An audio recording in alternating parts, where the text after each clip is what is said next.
Welcome, focused learners. I am so excited to dive into today's explainer on the science of burnout.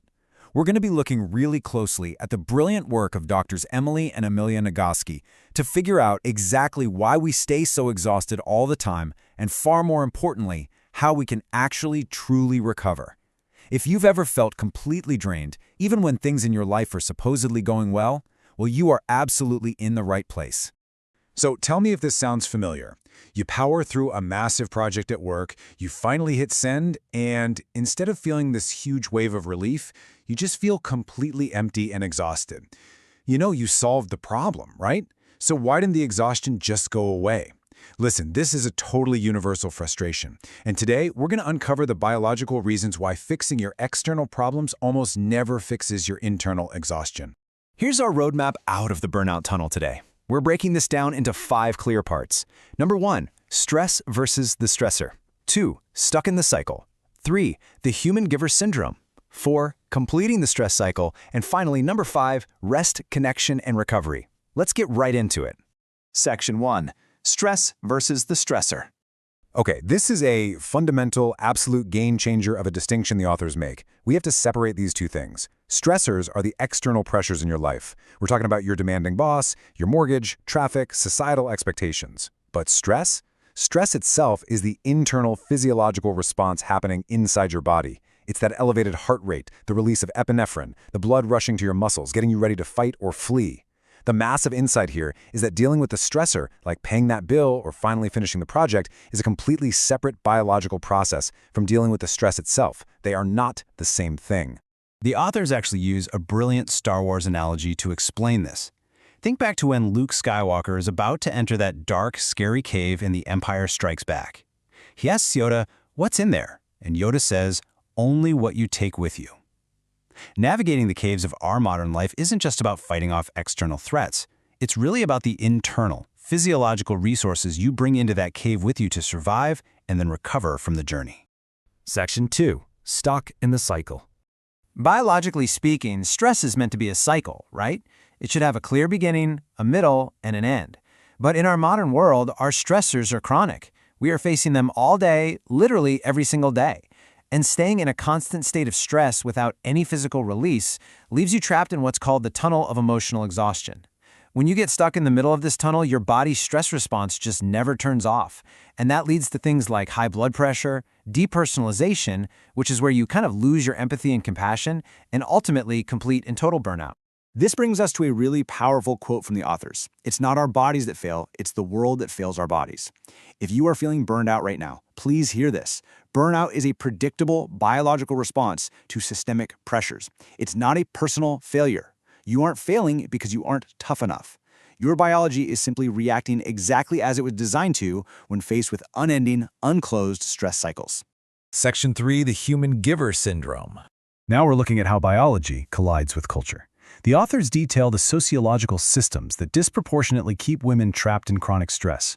A primary one is defined as human giver syndrome. This is that pervasive, often unspoken societal expectation that certain people have a moral obligation to be pretty, happy, calm, and constantly attentive to everybody else's needs, totally sacrificing their own well-being. When society expects you to constantly give your energy away without taking any time to process your own emotions, it makes it literally impossible to ever close your stress cycle. And compounding that is another major systemic stressor they outline, the bikini industrial complex. This refers to the multi-billion-dollar industry that basically thrives by convincing women that their bodies are just perpetual problems that constantly need fixing. This creates an environment of never-ending self-surveillance. When you are constantly at war with your own body just to meet these unattainable ideals, your nervous system is kept in a chronic state of threat. It acts as this massive, unending stressor that entirely blocks true rest. Because of these really deep systemic issues, the authors draw a stark contrast in how we usually approach recovery. On one side, we've got performative positivity. Because let's be real here for a second, you cannot cure chronic systemic exhaustion with a $12 bath bomb. You just can't. On the flip side is biological safety. True recovery requires actionable physiological strategies that actually regulate your nervous system and definitively signal to your body that, hey, it's safe now. Section 4, completing the stress cycle. All right, so this is the million-dollar question, isn't it? If dealing with the stressor doesn't deal with the stress, how on earth do we actually tell our bodies that the threat is gone? How do we finally escape that tunnel of exhaustion? While the authors provide a fantastic evidence-based toolkit featuring 7 actionable methods to do exactly that.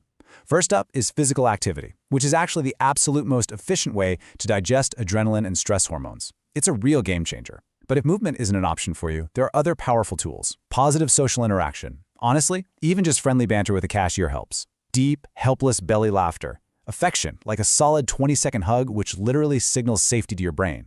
A good session of crying to release emotional weight. Creative expression to process big feelings. And finally, deep breathing.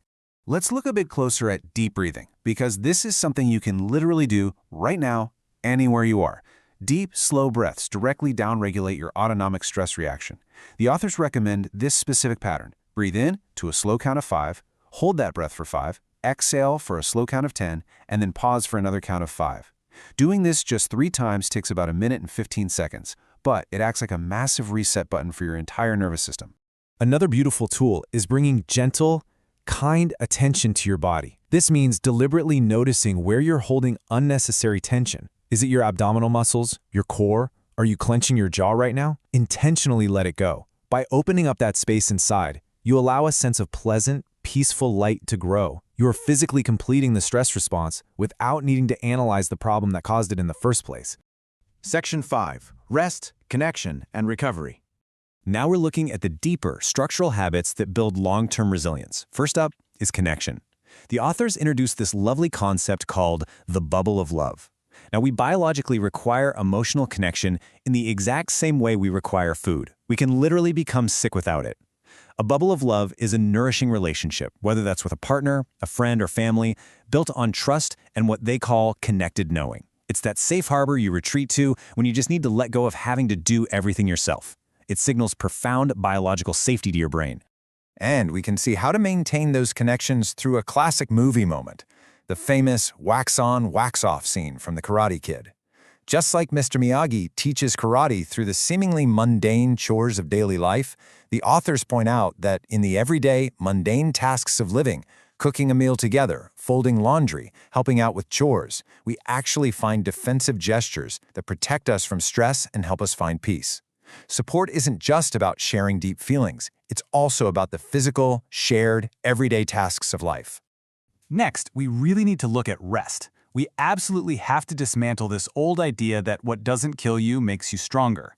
Your brain actually oscillates between 2 states: active attention, where you're focused and putting in effort, and default mode, which is mind-wandering, daydreaming, and sleeping. Just like your muscles are built during the rest period after a workout, your mental and physical resilience is built during that default mode. Productivity isn't about constant work. It is about strategic, high-quality rest. So the crucial point we're driving toward here is this massive paradigm shift. Wellness is not a state of being, it's a state of action. True recovery means actively oscillating. It is the freedom to move from effort to rest, from sleeping to waking, from autonomy to connection. Burnout happens when we get stuck in one mode. Wellness is the active movement between them.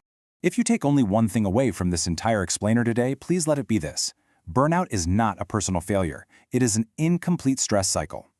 Reframing your exhaustion from a personal shortcoming to a solvable, biological reality, that gives you your power back. You don't need to change who you are. You just need to help your body process the stress it's carrying. I'm going to leave you with a final thought to reflect on today. Where do you notice unfinished cycles in your own body right now? Is it a tightness in your chest, a short temper, or maybe just a lingering tiredness you can't shake? And more importantly, which of those 7 tools will you use today to complete that cycle? Are you going to go for a run, maybe hug someone you love for 20 seconds, or just take 5 deep breaths?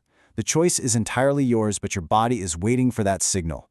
Thank you so much for joining me on this explainer. Stay curious, stay focused, and go complete that cycle.